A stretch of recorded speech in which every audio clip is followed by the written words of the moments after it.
Now, Anacin, the tablets thousands of physicians and dentists recommend for fast relief of pain of headache, neuritis, neuralgia, and heat, the liniment that's strong yet does not burn. Present Our Miss Brooks, starring Eve Arden. It's time once again for another comedy episode of Our Miss Brooks Transcribed. But first, today many thousands of people are thankful to their physicians or dentists for first having introduced them to that remarkable preparation called Anacin, which brings such incredibly fast and effective relief from the pains of headaches, neuritis, and neuralgia. Anacin is like a doctor's prescription. That is, Anacin contains not just one, but a combination of medically proven active ingredients in easy-to-take tablet form. Thus, in using Anacin, you are following sound principles. So ask for Anacin at your drug counter next time you suffer pains from headaches, neuritis, or neuralgia. Try these tablets on this guarantee. If you don't feel Anacin gives you all the relief you want, as fast as you want it, your money will be refunded. Easy-to-take Anacin tablets are available everywhere in handy boxes of 12 and 30, and economical family-size bottles of 50 and 100. I will repeat the name for you. Anacin, A-N-A-C-I-N.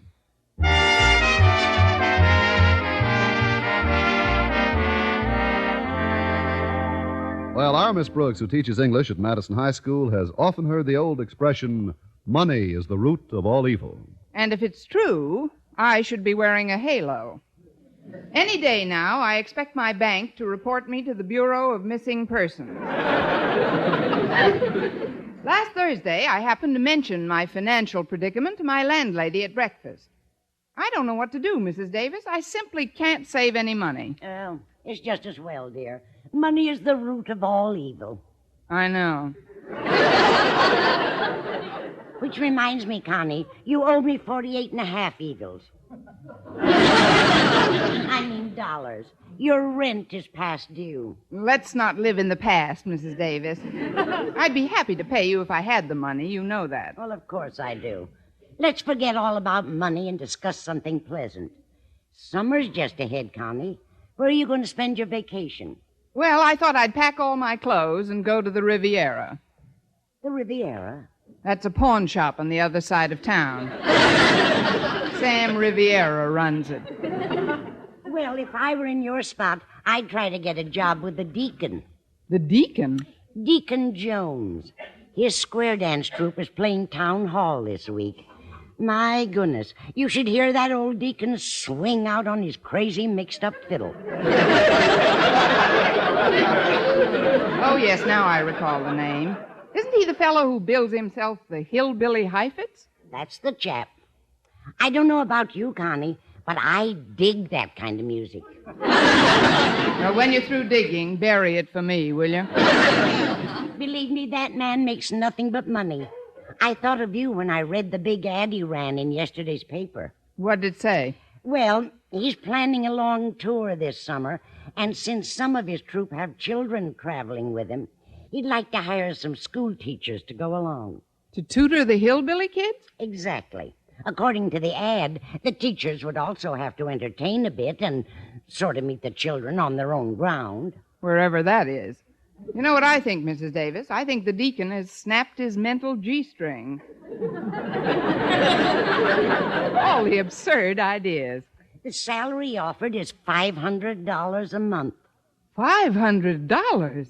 Well, I don't know about you, Mrs. Davis, but I dig that kind of money. Why, if I could spend just 1 month with his troupe, I could afford the best vacation. Oh, no, not with the square dance troupe. I'm sorry, but Mother didn't raise her girl to do-si-do. Well, you do as you please, dear. It was just a suggestion. Oh, there's Walter Denton to drive me to school. Come in, Walter. Greetings, ladies. Form a line. A nickel a kiss and my lips are divine. Hello, Walter. Pull up a chair. Ain't no food. The cupboard's bare. Why the square dance greeting, Walter? Yo, I'm on a hillbilly kick, Mrs. Davis. When I was in the malt shop with some kids last night, we turned on the radio and got town hall. We danced for 1 solid hour to the music of Deacon Jones. And, Miss Brooks, I have news. If you'd like to earn $500 a month this summer, there's an ad. Mrs. Davis told me about the Deacon's ad, Walter, and I'm not interested. Well, okay. So maybe Mr. Boynton would be interested. The way he's been cutting down expenses lately, he could probably use that money. As soon as we get to school, I think you should try to talk him into it. I should talk him into it. Wouldn't that be a little presumptuous? Yeah, maybe you're right. I really think a job like that would be a great experience for you, Miss Brooks, but no, I can see where it might not be so hot for Mr. Boynton. I mean, after all, he's a single guy. Wouldn't know anyone in the troop but you. Have to spend all his time with you, night after night. Just like being married, traveling around, night after night. Like I say, as soon as we get to school, I'll try to talk him into it.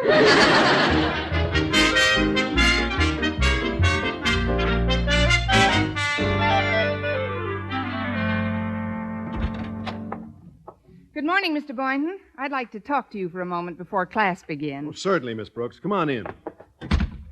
Mr. Boynton, does the name Deacon Jones mean anything to you? Oh, just that he's been visiting local high schools in search of school teachers to tour the backwoods country with his troop at a salary of $500 a month, and that while he was at Henry Clay High yesterday, he announced that our school will be one of his stops this afternoon. Never heard of him, huh? Well, that's fair to middling money for a nice, soft job, don't you think? Well, I wouldn't say it's soft. A fellow from Clay High told me the deacon said he'll only employ teachers who are capable of doubling in his show, preferably teachers who have a rural background and who could make the hillbillies feel at home. In other words, he's looking for a cross between Albert Schweitzer and Spade Cooley. Brainy, but homespun. Yeah, that's about it. Naturally, I've given up all hope of landing a job like that. But why? Why? Well, you must be kidding, Miss Brooks. Oh, gosh. Oh, shucks. I wouldn't know how to act like a hayseed. You wouldn't have to act. With a little rehearsing, it would become natural. I really think a long trip through those hills would do you a world of good. Not to mention me. You? Miss Brooks, surely you couldn't pass yourself off as a rural character. For $500, I could out Judy Canova.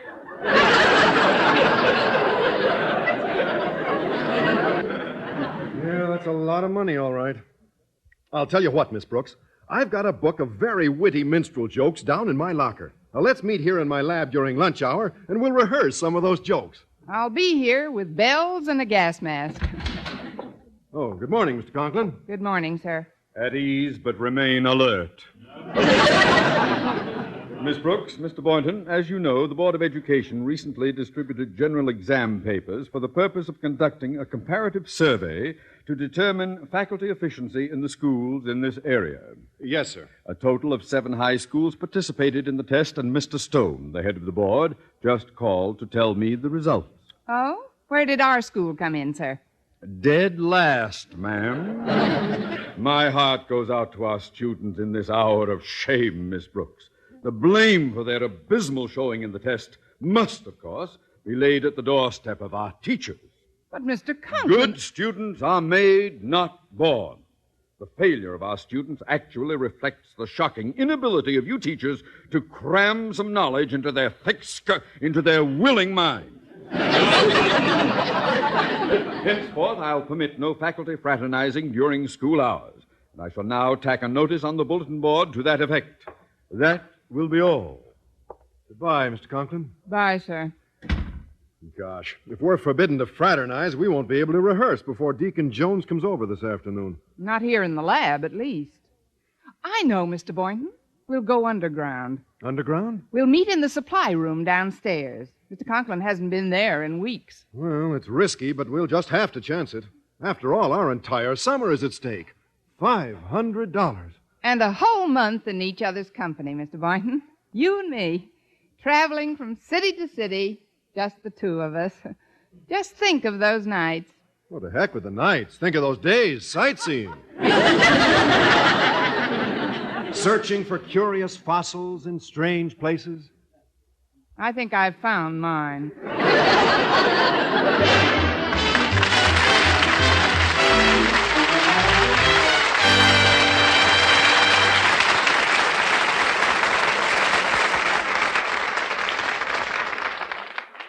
Friends, when agonizing pain of rheumatism, muscle strain, or backache makes you miserable, and every move is a torment, that's the time to reach for Heat.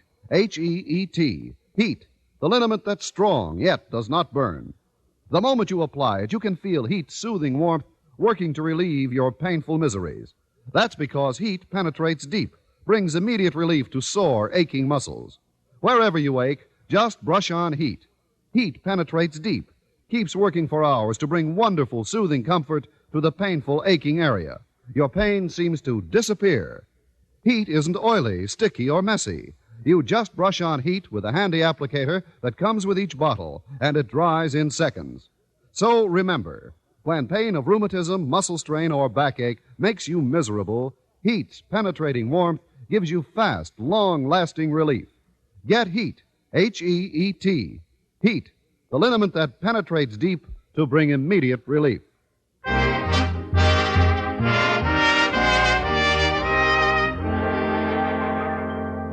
Well, at noon, in direct violation of Mr. Conklin's anti-fraternizing edict, I stealthily scurried down to the supply room for a clandestine meeting with Mr. Boynton, our purpose being to rehearse ourselves into a rural mood for the impending arrival of Deacon Jones, the hillbilly Heifetz. I rapped gently, and in a moment the creaky door was opened, not by Mr. Boynton, as I expected, but by Mr. Conklin's daughter. Enter, friend. Harriet.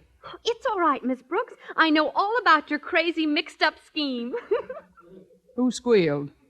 Oh, nobody. But while you and Mr. Boynton were cooking up your plot in his lab this morning, I happened to be right outside watering his window plant, and I overheard.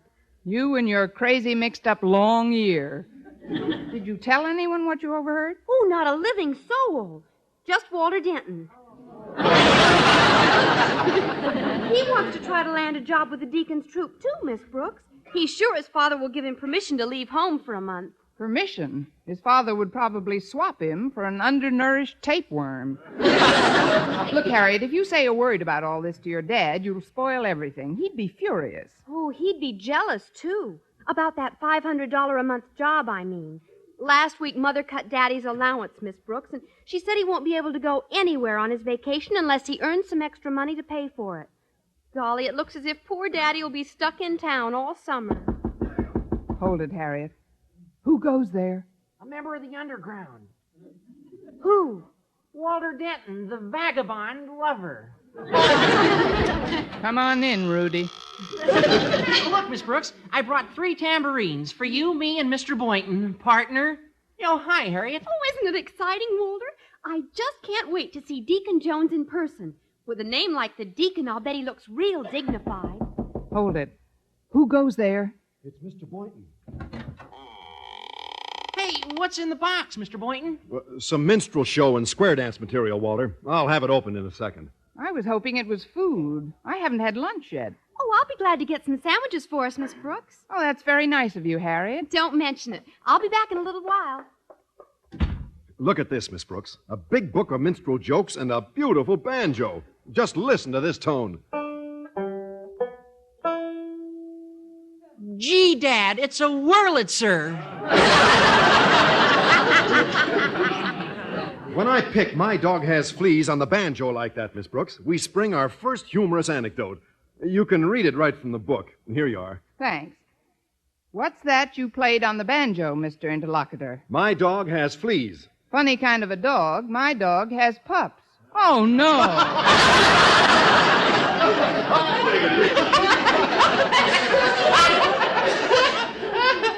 How corny can you get? I don't like your attitude, Walter. I thought that was pretty nifty. Let's get down to some serious rehearsing, Miss Brooks. You read some of those jokes aloud. Meanwhile, I'll sit here with the banjo on my knee.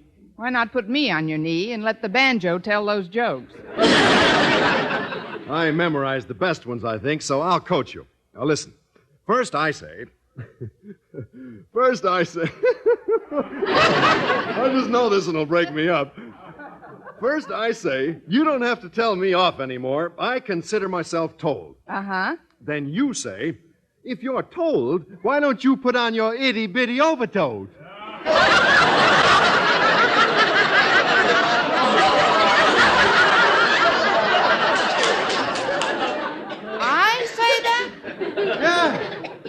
a $5,000. Oh, come on, Miss Brooks. We'll never land those jobs with Deacon Jones if you don't practice. They'll put a twang in your voice. But sure, it's not hard, Miss Brooks. If we're going to convince the deacon that we have a rural background, we've got to sound like hillbillies. Well, all right, but I don't... Why, Harriet got those sandwiches pretty fast. Is that you, Harriet? No, but you're close. Run for the hills. It's a revenuer. Mr. Conklin. Holy cow! Well, Miss Brooks? I think I'll put on my itty-bitty overcoat. Now I see how my faculty piffles away its time. Small wonder my students romped off with the booby prize in the comparative survey tests. Well, I have a little bulletin for you. When Mr. Stone called me with those results this morning, he also informed me that the inspector of the State Board of Education is due in town. If he hears of this incident... Well, why should he hear of it, sir? We were merely rehearsing in the hope that we might land a job with Deacon Jones in the summer. There can be no possible explanation, Boynton. It pays $500 a month. That is neither here nor $500? Yes, sir. Get another tambourine, Walter. We have a new end man.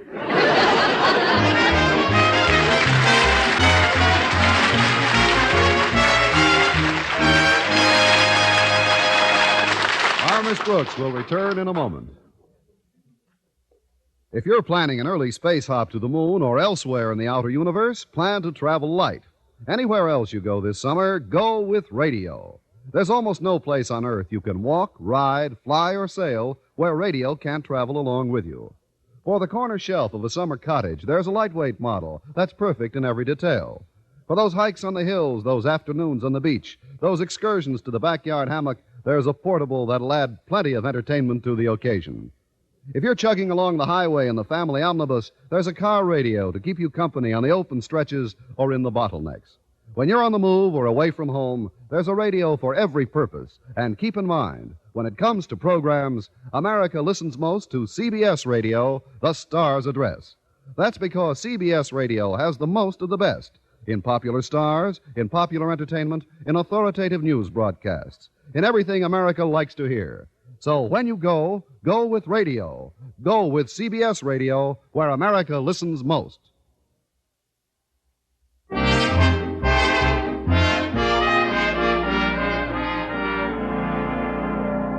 Well, the possibility of a $500 a month job was something too good for the Madison High faculty to resist, even if it meant traveling with a hillbilly band. However, while Miss Brooks was preparing for the arrival of Deacon Jones, in another section of town, the head of the Board of Education, Mr. Stone, was entertaining a more forbidding visitor. My secretary has returned from lunch now, Mr. Jones. I'll make arrangements for your transportation immediately. Thank you, Mr. Stone. Yes. Oh, Dorothy, I've been honored by a visit from the inspector of the State Board, Mr. Matthew Jones. Please see that a car is placed at his disposal immediately. Now then, sir, we have switched the site of your address to our board members and the PTA this evening. Fortunately, Town Hall became available at the last moment. Yes, it seems some hillbilly jazz band encountered rent trouble. They fled the city this morning. I see. I should like to include in my address some facts concerning the comparative survey your board conducted recently. Frankly, I'm interested in the low scores rather than the high ones. Well, the bottom mark was posted by Madison High.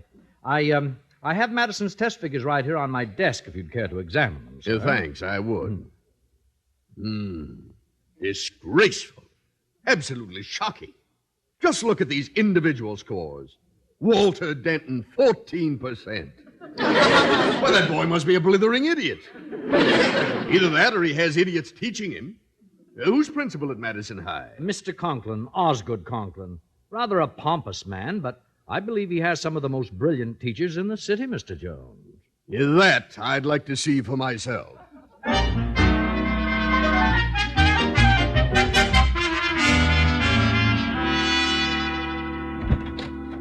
Hello. Is Mr. Conklin in? Oh, I'm sorry. He stepped out of the office just a few minutes ago, but he ought to be back pretty soon, Mr. Jones. So you're Deacon Jones. What's that? Oh, please make yourself comfortable, sir. Excuse me. What's your rush, Harriet? He's here, and I guessed right, Miss Brooks. He's very dignified looking. Who is? Deacon Jones. He's waiting in Daddy's office. I'd better pass the word. Excuse me. Well, the Deacon. Move over, Daisy May. Here I come. Oh, hello. Well, fry my chitlins if it ain't Cousin Jones. Didn't know nobody was in here, else I wouldn't have come busting in like I done did, savvy?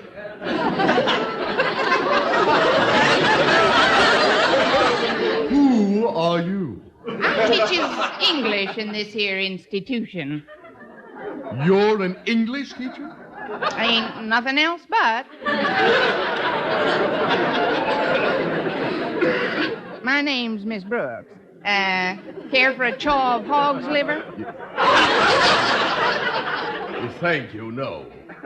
Just how long have you been teaching, Miss Brooks? Oh, a heap of years. And believe me, I get a kick out of learning them kids.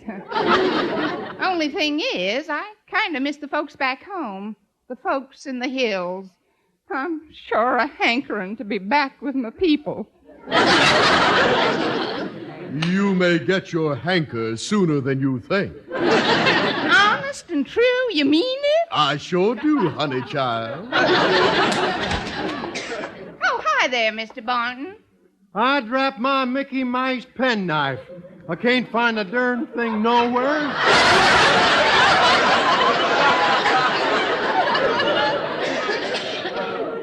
Mr. Boynton here is a biology teacher. A what? Biology teacher. B-I-O-L... let's see. B-I-E-O... let's see. B-I-O-E...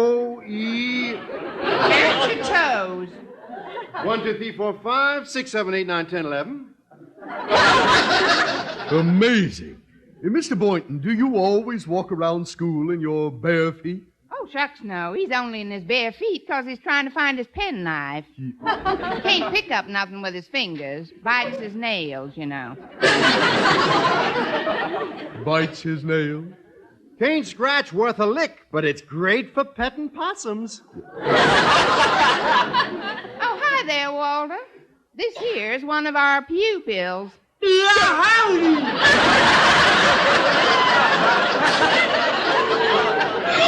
it ain't fair. I was just chasing a mouse and he ducked into a little hole and I could only get my head in.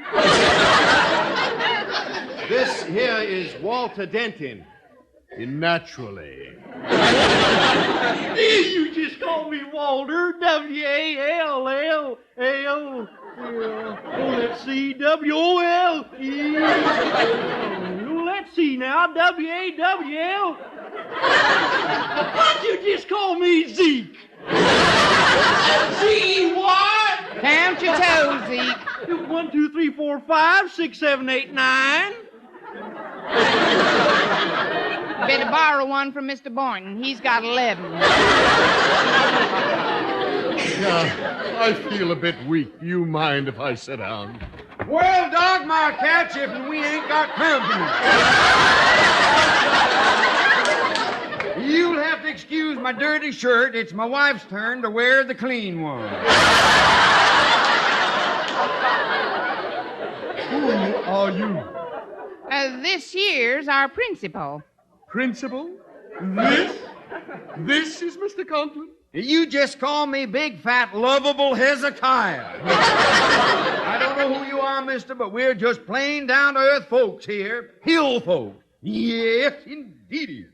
When there's a time like now, we like to forget our classrooms and chores, and as I pick up my old banjo... Yeah, now, just a minute.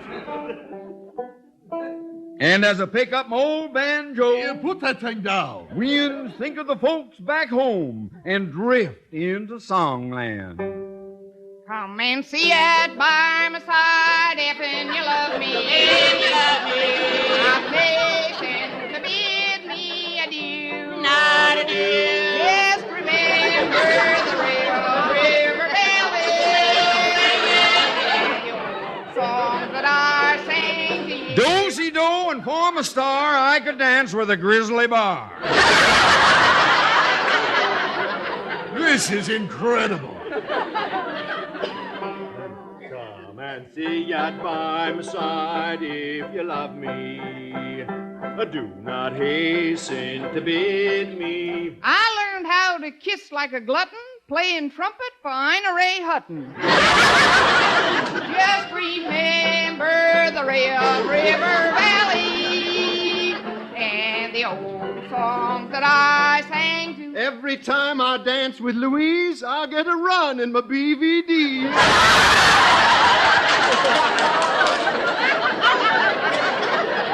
I don't believe it. I just don't believe it. Friend, you ain't heard nothing yet. Come and say it by my side if you love me. Sing it, Zeke. And hasten to bid me. Used to love the silver screen, but whatever happened to Bobby Breen? But remember the Red River Valley. Count your toes. Songs that I sang to. While I was eating an ice cream cone, Bell invented the telephone. The old songs that I sang to. Went to a taffy pull, and now I know how to milk a cow. And the old songs that I sang to you, I sang to you.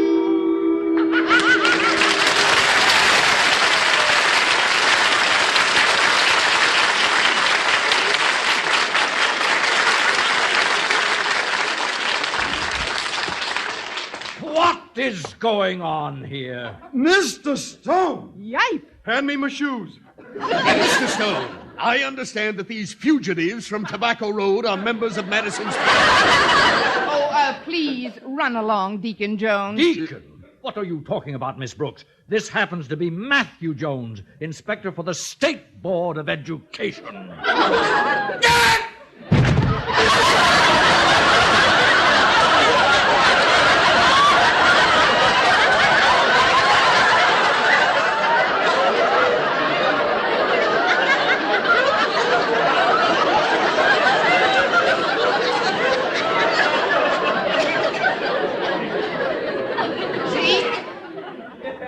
Pick up fat old lovable Hezekiah. He fainted.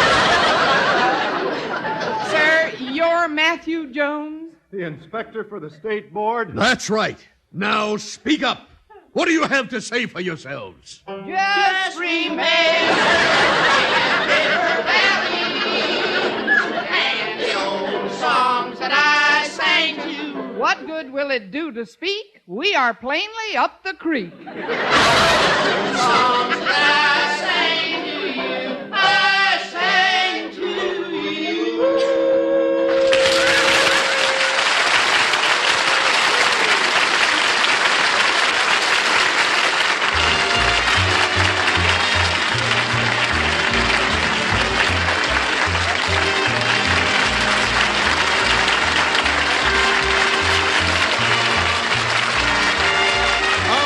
Starring Eve Arden, transcribed, was produced and directed by Larry Burns, written by Joe Quillen and Al Lewis, with the music of Wilbur Hatch. Mr. Conklin was played by Gale Gordon. Others in tonight's cast were Jane Morgan, Dick Crenna, Bob Rockwell, Gloria McMillan, Joseph Kearns, and Frank Nelson.